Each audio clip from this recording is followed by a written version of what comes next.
Yes, if the needful is not being done, definitely we are going to continue experiencing what we have been experiencing in this country, most especially in the area of insecurity, especially if we take it down to the northern parts of the country. You see that the rave of the moment now is the adoption of school children. Some people will tell you that oh, there shouldn't be any boarding school again. People should be going, or the children should be going to school from home, as if people who were traveling, who have been traveling on the highways and maybe in the bus, these people, the so-called bandits, they still adopt them. So it is not limited to that. If the needful is not going to be done, believe you me, all these things will still happen. And again, people, they still go to people's home. They meet people on the way. They do whatever they want to do with them, these so-called bandits. So if the right thing is not being done, we will continue to experience this thing we are experiencing in the north and in the country entirely, where gun-wielding bandits have attacked the emir of Beningwari in Kaduna State, Alhaji Zubairu Jibril Magwari, while reported traveling along the Kaduna-Abuja Expressway. Sarah reporters learned that the bandits shot at the emir's convoy on Tuesday, destroying its vehicles with bullets. It was not clear yet the number of casualties from the incident, although a number of persons were said to be injured. He was attacked on his way to Kaduna from Abuja, a source confirmed. The emir was one of the top traditional rulers who held a virtual meeting with the state governor Nasir El-Rufai only last week when the recurring crisis of banditry ravaging the state was discussed. It had been revealed that bandits killed 937 persons in Kaduna State in 2020 alone, according to a report by the Ministry of Internal Security and Home Affairs. According to the commissioner in charge of the ministry, Samuel Aruwan, 1,972 residents were kidnapped in the same year. El-Rufai, who received the report, had ruled out dialogue with an amnesty for bandits. He said his administration would not negotiate with criminals of any description and under any guise. Igabi, Kajuru and Benengwari, all in the senatorial district, had the highest death figures of 152, 144 and 122 respectively. El-Rufai has said criminals must be wiped out immediately and without hesitation, adding that bandits, cattle rustlers and armed militias must be degraded and decimated to a state of unconditional submission to constituted authority. The governor had reiterated his call for the decentralization of policing, arguing there are simply not enough police officers and the ideas of policing such a vast federal republic in a military manner is not pragmatic.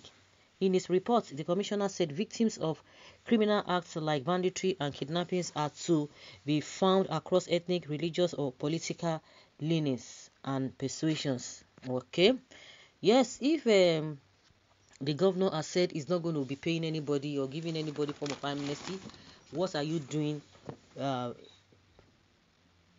What are you doing to overcome or to win these people, to triumph over them? There must be something has to be done drastically. It's not just mere saying it, because you know, as soon as El-Rufai made that statement that he's not ready to have any peace talk with these people, that these people must be dealt with decisively, and that was when they replied him that they are going to show him pepper, and I'm sure that is exactly what they are doing. They said they are going to get back at him, and they've started since last week. It has been like, you know, almost every day on a daily basis. So what is El-Rufai doing? What is the government of Kaduna doing? What is the government doing in general to curb this whole thing? Because some people are of the opinion that they should be given amnesty, while some governors, because people always trace it to the fact that El-Rufai started this whole thing, and that is why he said this movement with Gumi, that he does not subscribe to this.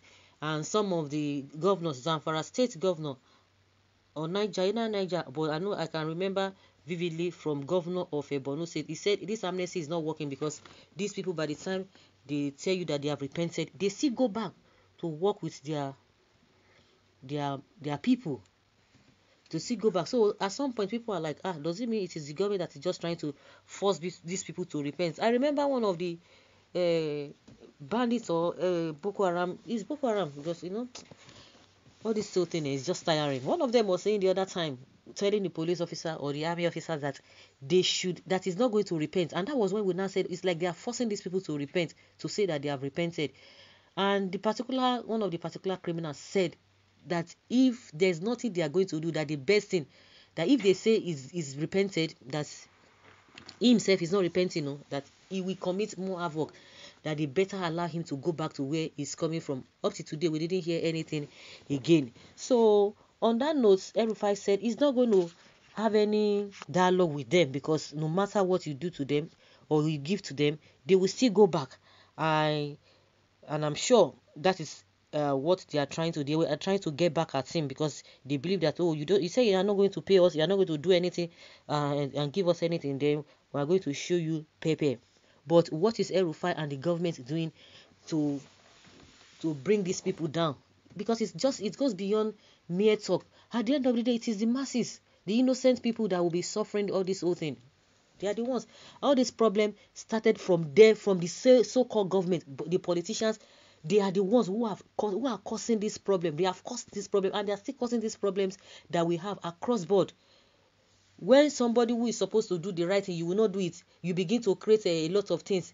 Even in the south, it might come from different angle. This problem might come from a different angle. You might not be insecurity, but insecurity already is creeping into the south, because the manner at which all these politicians they go about, they cause all this problem. We talk about Boko Haram. If you look at all these things to look at them from the roots, you will see that it is all this misgovernance, corruption here and there, built up to this whole thing. If you want to be sincere to assess, but now people are not going to be talking about the root cause of all these things, but they will not be saying, these people are doing this, they are doing this. But you yourself, like they always say, a child that says his mother will not sleep, that child too will not sleep. If you think that you want to manipulate other people, you want to cheat on them, and your own children will be fine, don't worry. These are the problems that they've caused, and see what is escalating into. Their hands, they are just fed up. The federal government has come out to tell us that they cannot secure. Of course, without being told, we know that they cannot secure, because they are overwhelmed with the problem. Because you think that once you are okay, your family members are okay, then the rest people should be banned to the Philippines. A time will come that some people are even saying what is happening in the north is a revolution. Some people are saying, there's a grand agenda, whichever one. But at the end of the day, in my opinion, I believe that all these problems that we are experiencing are caused by these so-called politicians, because they don't have the interest of the people at heart. They are insensitive to the plight of the people. You see, this is not even talking about children again going to schools. They can see device anywhere, because they have what it takes to do whatever they want to do. I mean, these bandits, they have everything it takes. Well, army should retreat. Let the bandits and Boko Haram get to the roots. Maybe then they will see the need to end this madness. Innocent souls are being wasted every day, including the force personnel. Bandits are not criminals. We should learn to call them nice names, negotiate with them, and give them money. Society has been unfair to them all this while, according to Gumi. Why are we still winning war? We are still winning war against insurgency. We are indeed of more youth into the we are in need of more youth into the military, according to Lai Mohammed. Since Gumi knows where these bandits are, federal government should release money to Gumi, strike deal with bandits to lock on with Boko Haram and retrieve Nigeria army back to their base, Lubaton. So guys, let's hear your opinion and let's know your thoughts on this. Thank you.